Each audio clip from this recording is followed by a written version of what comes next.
Do you remember the movie Planes, Trains, and Automobiles?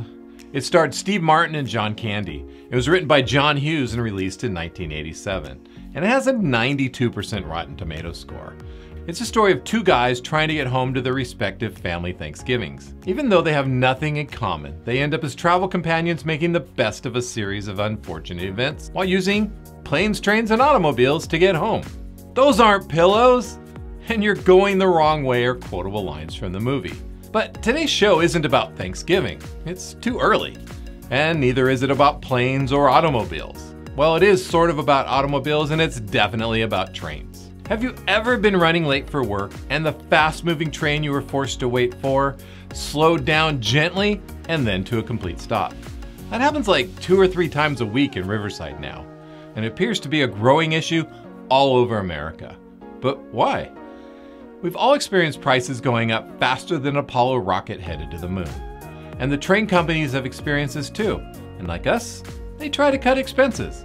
In their case, they just add cars to the existing trains, making it longer than the route of the Sahara Ultra Marathon. Or it just seems that way. Long trains are fine, mostly. We just sit for a little bit longer, and the issue is when they move slower than a sloth in a hammock. Then bam! It stops for longer than the time needed to teach a cat to fetch. Okay, that's enough similes. It's enough slices! But why do trains stop? It all goes back to the length of the train. There's about 3.5 miles between Washington and Indiana and the crossing on 7th. If the train must stop and it's longer than 3.5 miles, it'll block a road, and then we're stuck for as long as the train is resting. Technically, a train resting is caused by a number of things. A year ago, a CSX train was stopped on the tracks for 7 hours. Can you imagine? Why did that happen? Well, the crew reached their maximum hourly work limit. So they had to immediately stop working, and the train company had no one to replace them for 7 hours. Another common reason is related to the hub in Colton. Notice most trains that stop on the tracks are headed east. And the official name is the Rail Traffic Management. And Colton is a significant rail hub. And managing the flow of trains can lead to temporary stops to ensure safe and efficient operations.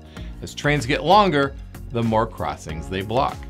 And Colton's a hub for freight movement, and trains may stop to transfer cargo or wait for other trains to pass.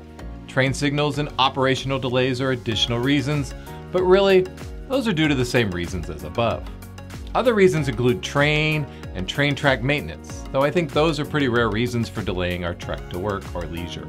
How do we stop the increasing delays we experience nearly daily now? The Union Pacific Railroad owns the tracks that runs through Riverside, and there's no federal law limiting the amount of time they can remain motionless on the tracks. State law actually says 10 minutes, but the railroads have fought that in court over and over with some success. But really, how can we fight back? Well, you can file a complaint with the Federal Railroad Administration, you could contact Union Pacific, who owns the tracks, or you can contact your city or county representative. The railroad owns the tracks, but not the roads we get stuck on. And on that Thomas and Percy say hello note, that's it for our show. Thanks for watching. We'll see you next time on All the Right Moves with Jeff Moss.